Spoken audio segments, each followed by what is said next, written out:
Quando você comete uma infração de trânsito, a quem é enviadas as notificações? No vídeo de hoje eu vou responder esse questionamento que chega com grande regularidade. Então, fica até o final para você entender bem o tema, quem é que vai ter que responder em decorrência de uma autuação. Já deixa seu like, se inscreve aqui no canal, que sempre que sair um novo vídeo, você vai sendo notificado. Ativando o sininho aí, então você não perde nenhum conteúdo aqui do canal. Então vamos ver lá. Esse tema ele é bastante amplo, tá? Vou fazer um recorte aqui no vídeo, até para não ficar muito extenso, mas já podendo responder, pelo menos num primeiro momento, essa pergunta. Como é que eu estou trazendo aqui? Eu vou direto na norma para que a gente possa ser objetivo. A resolução 918 do Conselho Nacional de Trânsito, essa resolução de 2022, ela nos traz alguns conceitos importantes. Então, nós temos lá o auto de infração de trânsito, que é o documento que dá início ao processo administrativo, é o registro da infração constatada pelo agente. Temos a notificação de autuação, que é o informe, o aviso do cometimento da infração, inclusive a partir dali abre-se prazo para a defesa prévia, por exemplo, e a notificação de penalidade, que impõe a penalidade, por exemplo, de multa, e que também dá prazo aí para o recurso em primeira instância. Então, esses conceitos estão na resolução e ajudam nós a entendermos a quem que é direcionado as notificações. Então, é claro que existem várias situações, e eu fiz recorte de algumas delas, senão o vídeo iria ficar muito extenso, e eu trago aqui a notificação na abordagem, que é uma previsão do Código de Trânsito, apesar de pouco usual na prática, eu já vou explicar por quê, acaba sendo, está vigente, está na lei, está na norma. Então, a gente vai lá no Código de Trânsito e encontra no artigo 280 que ocorrendo a infração tem que ter ali uma série de informações no auto infração e, sempre que possível, a assinatura do infrator, valendo esta como notificação do cometimento da infração. É importante mencionar que esse artigo 280, ele tem a redação lá dos anos 90, quando o Código de Trânsito foi sancionado em 97, entrou em vigor em 98. Então lá havia sim uma tendência, até resquício da história da legislação anterior, de que a pessoa pudesse ficar notificada no local. É claro que logo depois, nos primeiros anos de vigência do código, você percebeu que isso é um risco, né, para a segurança jurídica, e inclusive o Poder Judiciário muitas vezes foi chamado, e é até hoje chamado, a trazer entendimento em relação a esse aspecto. Tá? Então, não basta apenas a assinatura do infrator para valer como notificação do cometimento da infração. Tá? Isso tem o próprio CONTRAN regulamentando um pouco mais, e aí a gente vai verificar lá que o artigo 281-A do CTB também menciona as notificações na abordagem. Diz que na notificação de autuação ou e no auto de infração, quando valer como notificação de autuação, ou seja, no caso em que o condutor foi abordado, identificado, ele assina o auto de infração, porém ele tem que ser o proprietário do veículo e no auto de infração tem que ficar consignado já prazo para a defesa prévia. Isso é o que está previsto na legislação. São raros os órgãos que fazem isso hoje em dia, porque realmente é necessário fazer a expedição da notificação de autuação. Nós vamos ver que não é realmente feita ali na hora só. Até tem que passar por uma análise, o auto-infração tem que passar por um crivo por parte da autoridade de trânsito para verificar sua consistência e regularidade, para daí ser emitida a notificação de autuação. Tá? Então, mas é uma previsão, é uma possibilidade, certamente em algum período e em alguns órgãos isso acontecia, do órgão não enviar a notificação de autuação para o proprietário, bastando apenas ali a assinatura. Lembrando que a assinatura no auto-infração, ela não é uma confissão do cometimento da infração. A pessoa que assina o auto-infração, ela vai ter direito, sim, a apresentar defesa, a questionar, inclusive, se tiver argumentos sólidos, conseguir até cancelamento daquela autuação. Quando nós olhamos lá, de novo, a resolução 918, a gente vai encontrar, né, a menção de que o auto de infração valerá como notificação de autuação se assinado pelo condutor e ele for o proprietário. É isso que eu comentei agora com você. Né? Então, a previsão está na resolução 918. O código ele menciona, mas ele não especifica esse fator de ser o proprietário também. E isso é a notificação na abordagem. Temos também a notificação posterior, que é feita após a constatação da infração. Então, o artigo 282, no parágrafo 3º, é muito claro em dizer que é o seguinte: sempre que a penalidade de multa for imposta a condutor, à exceção daquela que trata o parágrafo 1º do artigo 259, que não vem ao caso aqui, a notificação será encaminhada ao proprietário do veículo, responsável pelo seu pagamento. Como nós estamos falando da penalidade de multa, quando há infração de trânsito, vai ter ali, a priori, a imposição de multa, que é o pagamento de um valor financeiro, o responsável pelo pagamento é o proprietário. Então veja que o código ele já começa ali a dizer, olha, a notificação tem que ir, posteriormente, tem que ir para o proprietário porque ele é interessado, né? Ainda que a infração seja de responsabilidade do condutor, não importa, a notificação tem que ser encaminhada ao endereço do proprietário do veículo. Então isso está no próprio CTB. A resolução 918 vai nos trazer também que, após a verificação da regularidade e consistência do auto infração, a autoridade vai expedir, em até 30 dias, a notificação de autuação, a NA, dirigida ao proprietário do veículo. Então, atendendo à previsão do CTB, o CONTRAN também, na resolução 918, vai especificar que a notificação vai para o proprietário.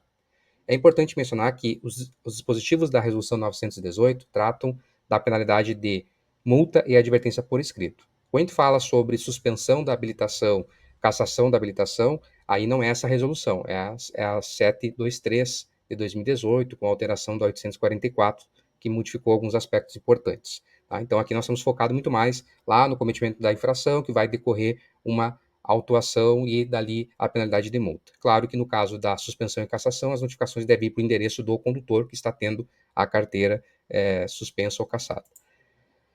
Ainda nessa resolução, nós vamos ter ali o caso de notificação posterior para aquelas situações em que há veículos que estão penhorados ou que estão arrendados ou que estão ali alugados. Então, um aspecto interessante é que o possuidor, que é aquele que está ali feito o contrato, o possuidor, ele vai se equiparar ao proprietário do veículo.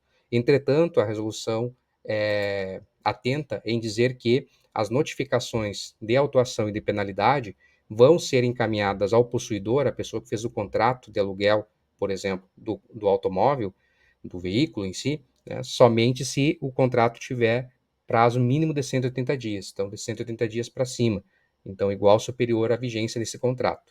Então, se você aluga um automóvel para passar o final de semana num passeio, é evidente que as notificações vão ir para o proprietário, para o dono, provavelmente uma pessoa jurídica que é proprietária daquele veículo. Tá? Mas se você, por algum caso, tiver aí mais de 180 dias, ou até mais que isso, de 180 dias, igual ou superior a isso, ou mais, aí você vai receber, deve ser encaminhado para você que fez o aluguel, o contrato. Né? Não é muito comum as pessoas físicas contratarem por 6 meses um veículo, né? Mas isso a gente sabe que acontece às vezes com empresas terceirizadas, a própria administração pública, então aí até pode ocorrer essas notificações. Tá? Só uma menção, né, para complementar aqui um pouco mais o nosso vídeo.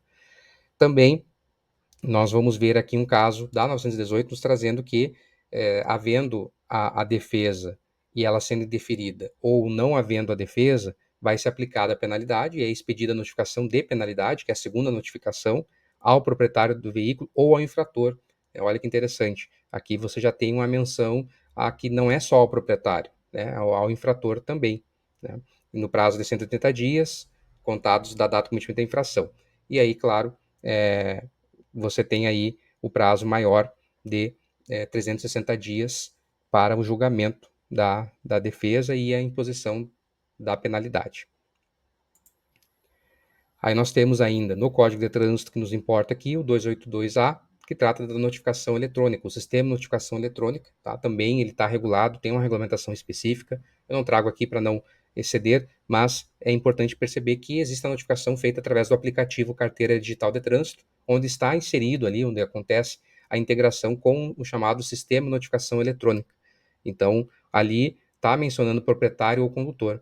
Por isso que, muitas vezes, o condutor, quando ele é abordado, ainda que ele esteja no veículo de outra pessoa e ainda que a infração não seja dele, ele acaba sendo notificado também.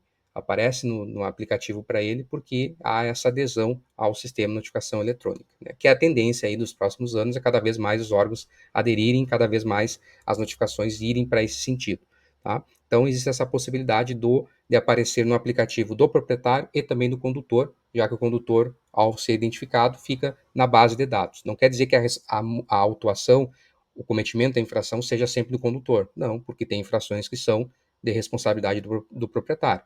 Né? Sobre as responsabilidades, sugiro a leitura atenta do artigo 257 e seus parágrafos do CTB. Então, nós temos ainda o 282A, parágrafo 2º, trazendo que, na hipótese dessa notificação eletrônica, será considerado notificado 30 dias após a inclusão da informação no sistema e o envio da respectiva mensagem. Então, lá o órgão enviou, depois, passado esse prazo de 30 dias, considera-se que a pessoa está notificada. Só a menção dos prazos, né? O tema sobre prazos mereceria aí um vídeo inteiro dedicado a isso, né? Nós já conversamos, na verdade, num outro vídeo um pouco sobre o tempo que os órgãos têm para enviar as notificações, tá? Então, até vamos deixar aqui um link para você poder assistir depois deste vídeo, esse vídeo sobre os prazos, em que eu explico um pouco melhor tudo isso, tá? Ainda temos, na menção aqui no nosso vídeo de hoje, a notificação por edital. O próprio CTB traz a previsão de que a notificação devolvida por desatualização de endereço do proprietário, ó, veja, eu destaquei aqui o proprietário novamente, ou a recusa em receber, ela será considerada válida para todos os efeitos. E aí quer dizer que, mesmo que não chegue efetivamente, a pessoa não queira, ou não chegou porque não atualizou o endereço, a notificação é válida. Mas aí o CONTRAN vem e nos traz que, nesse caso, vai ser feita a notificação por edital.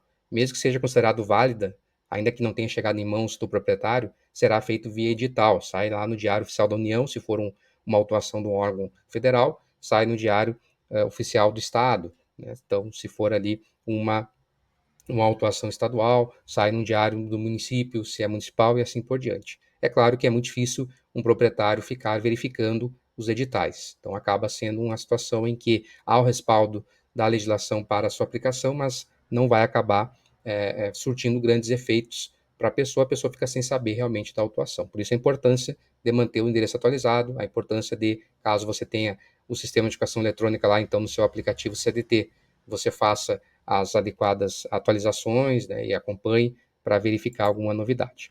Então, em suma, aqui, como a gente viu, a legislação prevê a notificação somente ao proprietário, que é a regra que realmente devia ser acontecendo, ser aplicada, ora também ao condutor. Em alguns momentos se menciona o condutor ou o infrator.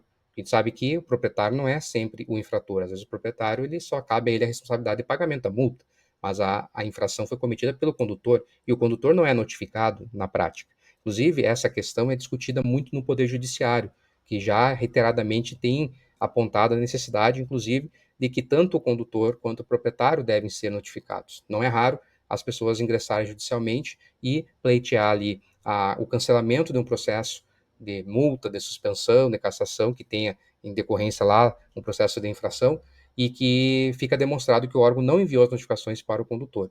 E aí o órgão alega que ele enviou, sim, né, para o proprietário, como prevê a legislação de trânsito. E aí o direito, a justiça entende que teria que mandar para o condutor também. Então esse é um tema que é bastante discutido no Poder Judiciário, essa legalidade dessa exigência apenas da notificação para o proprietário. Porém, o Código de Trânsito, a legislação de trânsito, melhor dizendo, a resolução do CONTRAN fala também do condutor, ele menciona o infrator. Então, é um aspecto que realmente os órgãos precisariam se adequar e a legislação ficar um pouco mais clara, objetiva em relação à notificação tanto do proprietário quanto do condutor. É claro que isso pode onerar os órgãos públicos, ter que enviar duas notificações, se o condutor e o proprietário são pessoas diferentes, vai ter que ter dois envios, vai ter que a possibilidade aí de ambos apresentar defesa e recurso. Então, tem uns ajustes sistêmicos que até o momento não ocorreram e não são possíveis. Então, isso também tem esse entrave que atrapalha essas notificações para o condutor. Mas o proprietário é certeza absoluta. Não recebeu notificação, não foi enviado, melhor dizendo, não tem a prova do envio, então o processo ele é nulo. Agora, quanto ao condutor, as pessoas acabam ingressando judicialmente discutindo isso, né? Então, veja que a notificação vai chegar aí, vai ser enviado ao proprietário, cabe ao proprietário tomar aí as iniciativas de indicar o condutor, se for o caso, apresentar defesa da autuação, se for o caso, se é possível, né, se tem prazo. Então, o processo administrativo ele é bastante amplo e complexo, por isso que as pessoas precisam ficar muito atentas com seus cadastros, com as notificações que chegam e, na dúvida, procurar especialistas que entendam do assunto para poder ajudá-los, tá? Então, o que você achou disso? Sabia desses dispositivos legais? Então, deixa um comentário aqui embaixo o que você achou do vídeo. Coloque também alguma sugestão, se você quiser que trate de algum tema específico, é só chamar ali, coloca ali, que a gente vai selecionar aqueles assuntos que têm a ver, que são interessantes produzir um material, e a gente vai trazendo para as próximas semanas. Então, a gente se vê numa próxima oportunidade. Agradeço a sua atenção até o final e até logo.